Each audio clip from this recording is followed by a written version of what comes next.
Hola amigos y amigas, bienvenidos al episodio número 156 del Club de los Malos Golfistas. Yo soy Sergio González y como siempre me acompaña Alex Rubio. Alex, ¿qué tal? ¿Cómo estás? Hola Sergio, pues bien, aunque la última ronda de golf no fue como hubiéramos deseado, pero pudimos jugar juntos y lo pasamos bastante bien, ¿no? Sí, tanto. Era torneo por equipos. Hemos vuelto a hacer un resultado así medio-medio. Terceros en el torneo, seguimos líderes. Tenemos bastantes opciones de ganar el título, pero se nos está haciendo esto largo. Así que bueno, a seguir luchando, seguiremos intentándolo. Además, vamos a comentar hoy en el programa algunas de las cosas que hablamos también durante la ronda, porque nos dio tiempo a charlar. Una ronda larga, 5 horas y pico. Mm. Perdimos algunas bolas, tuvimos que buscar más bolas de la cuenta y eso ralentiza un poco el ritmo. Pero bueno, hoy lo que queremos es hablar un poco de mitos que quien más, quien menos todos habremos oído en cierta forma y que a veces no son del todo reales, que no se ajustan a la realidad. Y por eso queremos hoy hacer un repaso y comentar algunas de ellas porque creo que merece la pena, al menos mentalmente, tener claro ciertos aspectos, ¿no? Hablemos del primero, que es uno de los temas de conversación que yo creo que el 100% de los golfistas hemos tenido, el tema de pegar más largo, ¿no? Esa intención o esa necesidad de pegar más largo y ese mito, ¿no? De que para bajar handicap hay que pegar sí o sí más largo, ¿no? La realidad es que la distancia ayuda, eso no lo vamos a negar en ningún caso, pero sí que hay un matiz, que es que ayuda si ya eres consistente. Si no eres consistente en ciertos aspectos del juego, por más que le pegues desde el tee con el drive 250, 260 metros, te falta todavía parte del trabajo por hacer hasta que embocas en el hoyo, ¿no? De hecho, hay un gurú que es Mark Brody, que hemos hablado alguna vez de él, que escribió un libro que se llama Every Shot Counts, que habla mucho del concepto este, bueno, de hecho fue el que inventó el concepto de strokes gain y que dice eso, ¿no? Que la distancia aporta, pero la precisión y el juego, y sobre todo el juego desde 100 metros, aportan mucho más en el amateur medio, ¿no? Un drive largo, pero que va fuera de calle y que no está en juego, nos acaba costando más golpes que uno de media distancia, pero que va al centro de calle, ¿no? Mm. Como dato, los amateurs de handicap medio, entre 15 y 20, pierden muchos más golpes en el approach y el pad que en el drive. Entonces, pues bueno, esa obsesión por pegarle largo tiene su razón de ser, pero hay que cogerlo también con pinzas en algunos casos. Sí, sí, está claro que ayuda, ¿eh? Pero incluso aunque pegues con el driver en calle, ya no estamos hablando de penalizaciones o quedarte fuera, ¿eh? En calle, luego hay que meter la bola en el hoyo.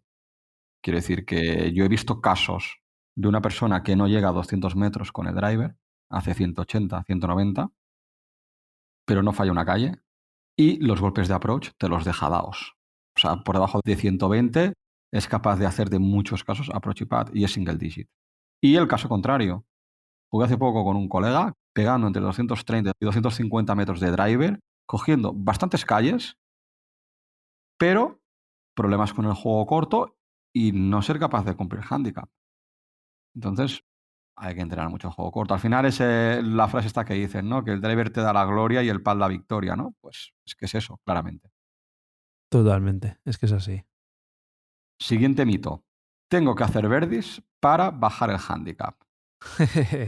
Tema de los verdis, nos gusta a todos, ¿eh? El tema de los verdis. Sí.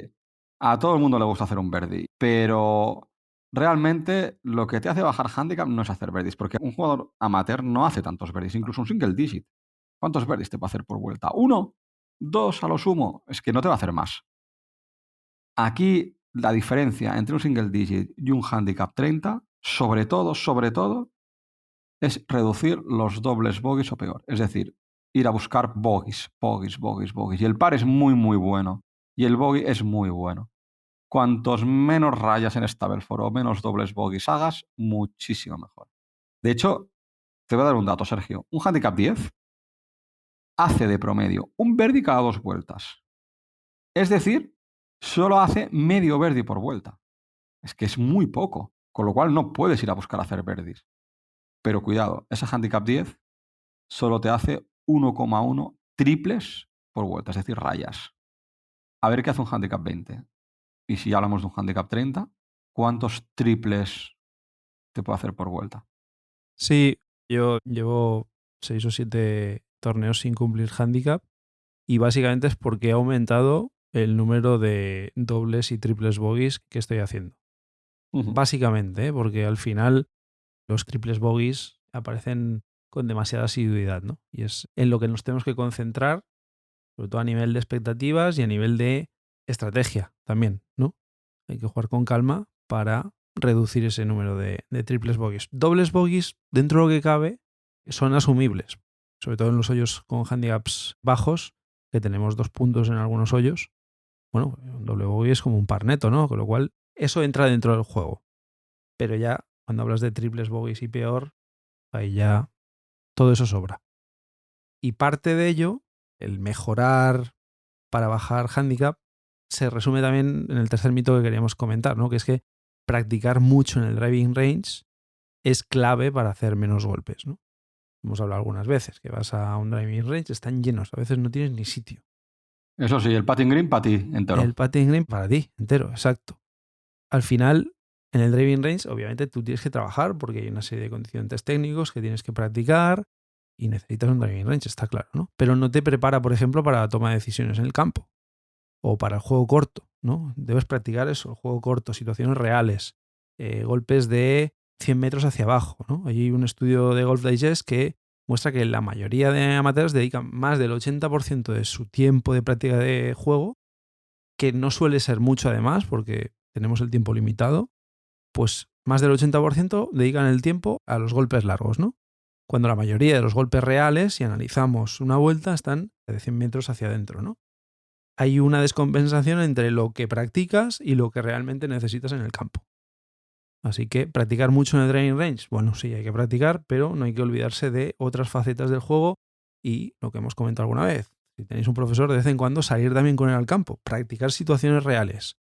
Tiros desde RAF, tiros con lies complicados, con stands complicados, juegos desde el bunker. Son situaciones que si no las practicas, pues como te las encuentres en el campo estás muerto.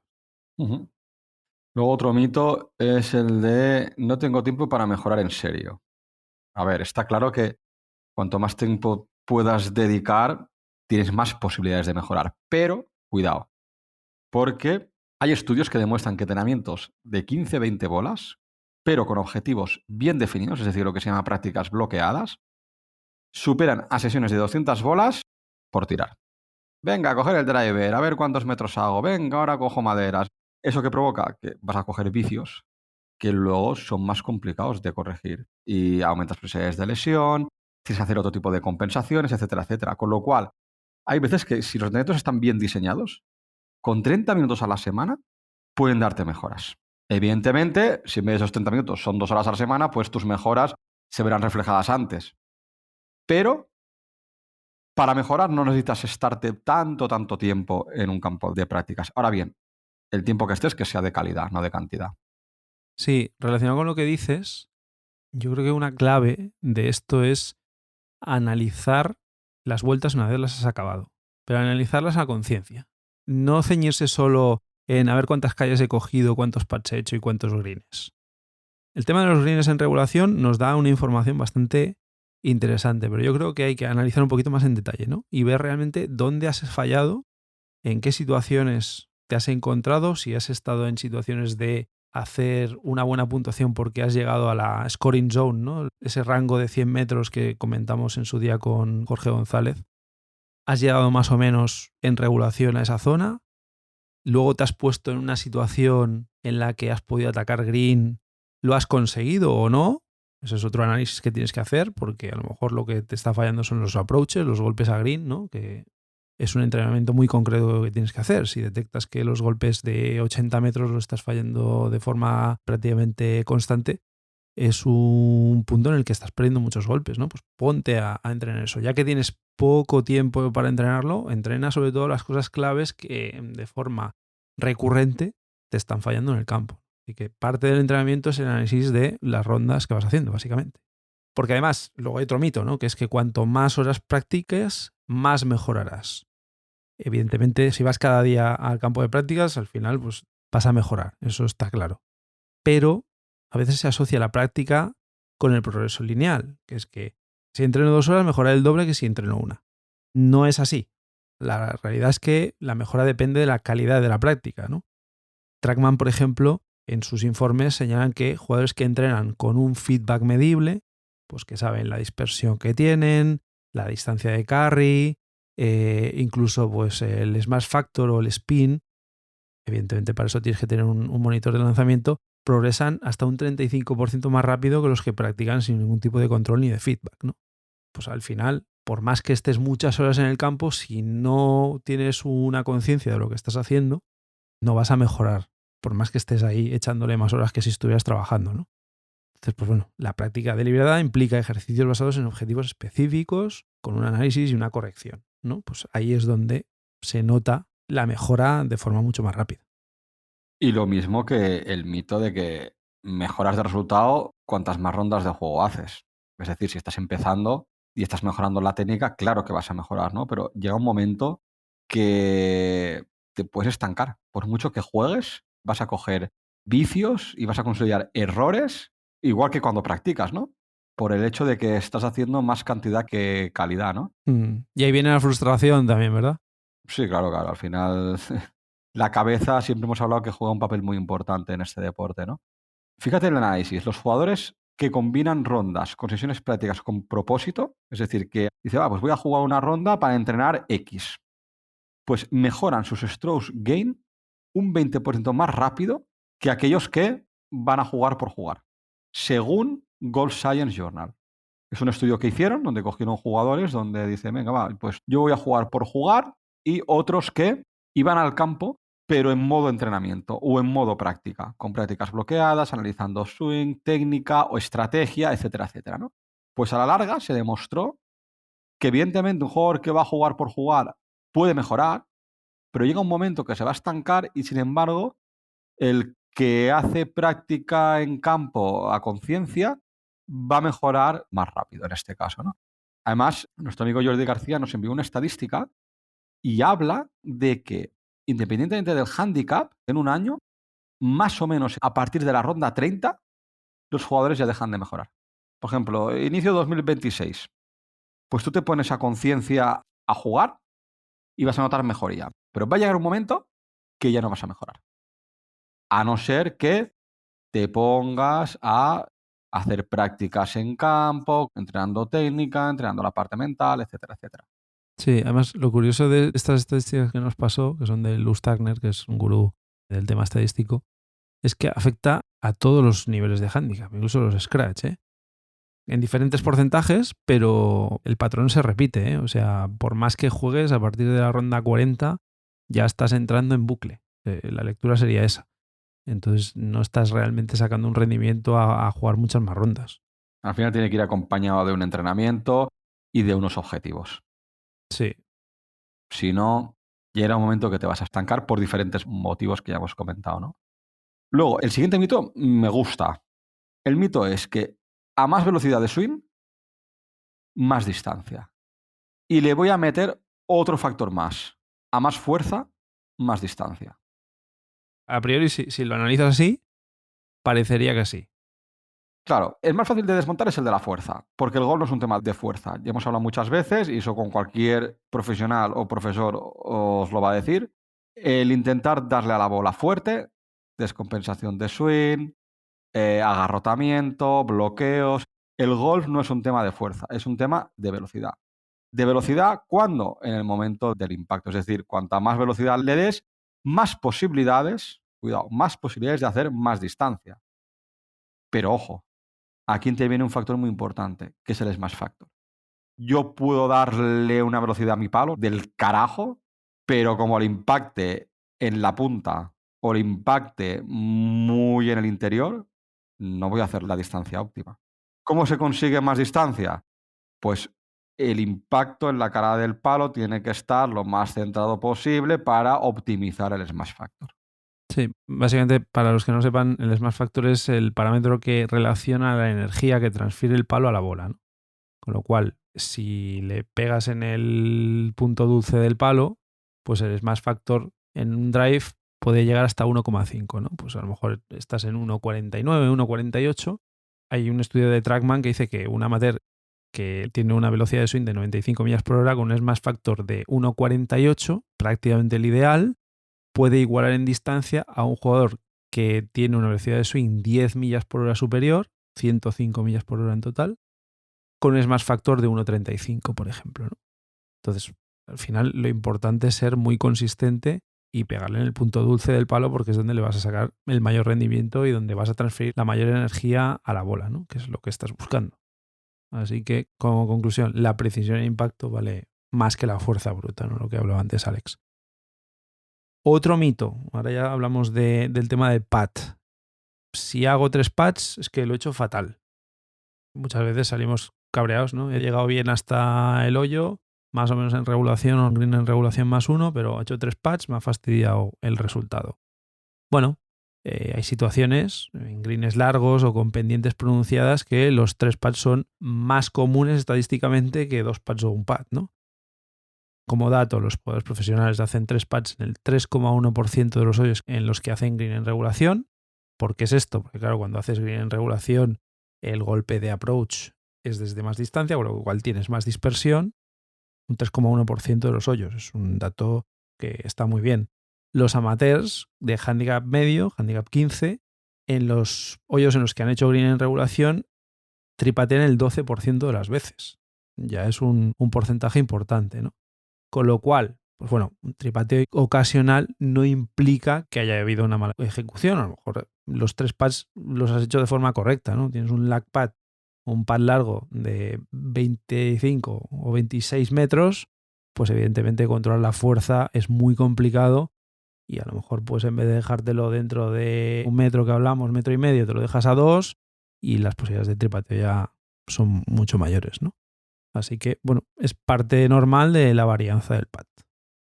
Podemos salir cabreados, pero hay que ser conscientes y saber gestionar esa expectativa de que a veces toca hacer un tripateo y no pasa nada. Es parte del juego. Y luego, como es normal, al día siguiente a entrenar al driving range. Como nota. Eso es. Típico, Nos típico. pasa a todos. Luego, a partir de cierta edad dejas de mejorar en golf. Falso. A partir de cierta edad puedes perder distancia.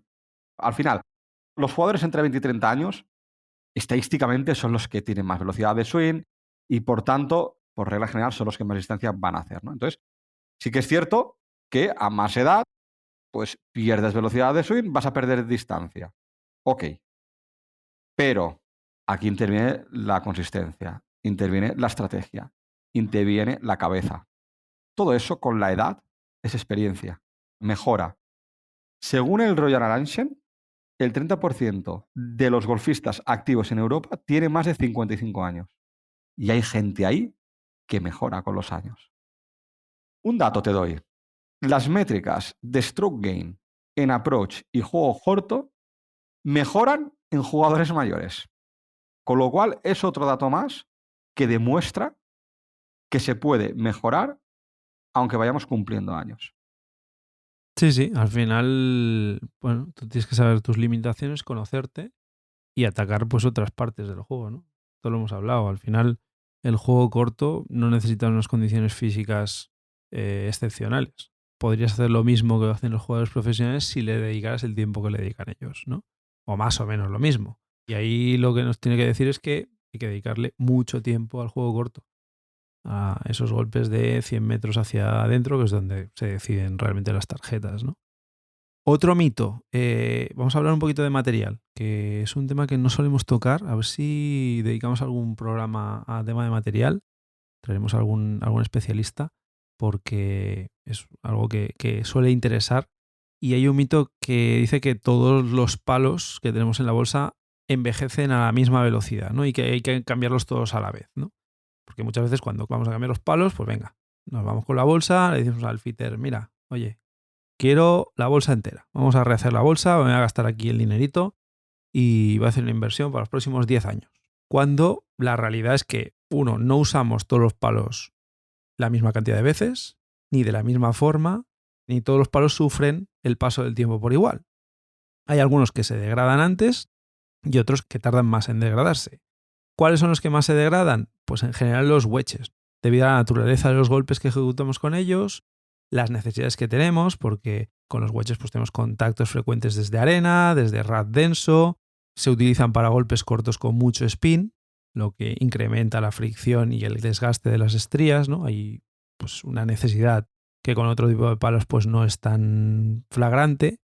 Además se suelen usar de forma bastante intensiva en prácticas, ¿no? Entonces, pues bueno, esas estrías se van gastando, pierden filo, pierden profundidad.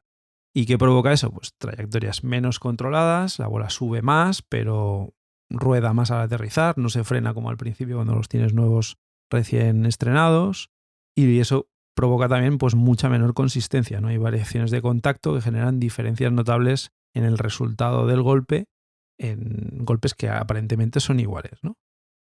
Un dato, el spin en wedges se reduce drásticamente entre 70 y 100 vueltas. O antes si practicas mucho en bunker, que te cargas mucho más el palo, pero básicamente pues está por ahí, ¿no? 70, 80, 100 vueltas es cuando ya el rendimiento de los wedges baja bastante. En comparación, pues un hierro corto, un pitch, un hierro 9, hierro 8, se desgastan más lentamente. Estaríamos hablando en torno a 150 o 200 rondas, ¿no?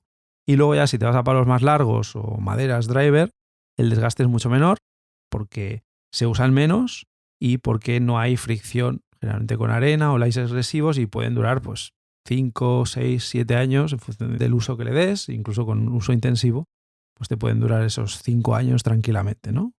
Así que no todos los palos envejecen a la misma velocidad. Seguramente tendréis que cambiaros los wedges más a menudo que un drive, por ejemplo. Ujú. Así es. Y por último, Sergio, ¿qué opinas? ¿El golf es un deporte físico? Este es el debate que se suele tener con gente que no juega a golf, ¿no? Muchas veces, voy a hacer deporte, voy a jugar a golf. Eso no es un deporte, hombre. Eso es un juego de viejos. ¿Eh? ¿Quién no ha oído esa frase? Eso es un juego de viejos. Yo siempre les digo, vente a una partida de golf Exacto, sin exacto. empujar la bolsa, solo a caminar. Evidentemente te vas a cansar menos que haciendo una maratón, pero de ahí a decir que no es un deporte físico, la realidad no es otra que un golfista camina 18 hoyos y la distancia que hace aproximadamente es entre 8 y 10 kilómetros. Pensar que si veis un campo de golf, son 6 kilómetros el recorrido. Son 6 kilómetros en línea recta. Ojalá hiciera 6 kilómetros. Significaría que jugaría muy bien. Sí, que harías pocos golpes además. Sí, correcto. El caso es que hacemos entre 8 y 10 kilómetros y alguna vez más incluso. Y se queman entre 1000 y 1500 kilocalorías cada ronda. ¿Vale? Luego, además, a la parte de caminar, hay que sumarle el tema de los swings. Porque el hecho de hacer swings implica activación de grandes cadenas musculares y aceleración que incluso puede alcanzar 150 kilómetros por hora. Sí, nosotros no tanto, pero bueno, es No. igual. Nos quedamos un poquito más cortos, pero aún así, ¿eh? O sea, yo cuando acabo una ronda llego a casa cansado. Es que además tú dices, no, he hecho, me lo invento, 100 golpes. No son 100 swings. Súmale los swings de prácticas. Súmale el calentamiento. Los swings de prácticas del calentamiento. Es que, ¿cuántos swings puedes hacer? Sí, hombre, de los 100 suele haber un 40% que son pads. Ahí tampoco es exactamente un Ok, swing. vale. Pero sí, evidentemente tienes que subir ahí. 150, 200. Sí, está claro. Ahí hay un ejercicio físico y además muy explosivo, que ese es el otro componente, ¿no?, de este deporte. Es lo que decías tú, no es tan exigente, como otros deportes, desde luego, no queremos compararlo al ciclismo, a la natación, pero bueno, tiene sus exigencias físicas, eso está claro. De ahí a decir que no es un deporte físico, o sea, que no tiene nada de físico, pues hombre, me parece un poco exagerado, ¿no? Fíjate que además hay un estudio de St. Andrews University en 2022 que mostró que jugar a golf de manera regular, no una vez cada 4 meses, sino de manera regular, reduce el riesgo cardiovascular en un 40%. Dato significativo, ¿eh? Sí, es un muy buen deporte para el corazón, a nivel de cardio está muy bien. Ujú. Así que nada. Todo aquel que conozcáis que diga, no, esto no es un deporte físico, que os acompañe un día al campo de golf a caminar. Totalmente. Bueno, al final hemos hecho así un repasito a mitos del golf que yo creo que todos habremos escuchado alguna vez. Son mitos que están ahí y a veces pues hay que cogerlos con pinzas. Hay cosas que son ciertas, pero hay que mirar el contexto también. Como hemos dicho, hemos jugado el torneo de la Galaxy Golf League la pasada semana. Este fin de semana no hay torneo y el que viene tampoco. Ya el próximo torneo de Galaxy Golf son los días 15 y 16 de noviembre, que ya son las finales, empiezan las finales. En este caso, la final del circuito Galaxy Golf en Camiral. Las inscripciones ya están abiertas, con lo cual a través de galaxygolf.net, pues ahí os podéis apuntar. Os recordamos también que tenemos el challenge de los malos golfistas. Estamos acabando el mes. La semana que viene actualizaremos los rankings. Y nada, os recordamos también que estamos en X y en Instagram, en nuestras redes sociales, en Malos Golfistas, y tenemos también el correo electrónico malosgolfistas@gmail.com para que contactéis con nosotros y nos contáis lo que queráis. Nada más, lo dejamos aquí por hoy. Os deseamos una muy feliz semana de golf, que practiquéis mucho, que practiquéis con conciencia y que vayáis como siempre a por el verde. Adiós.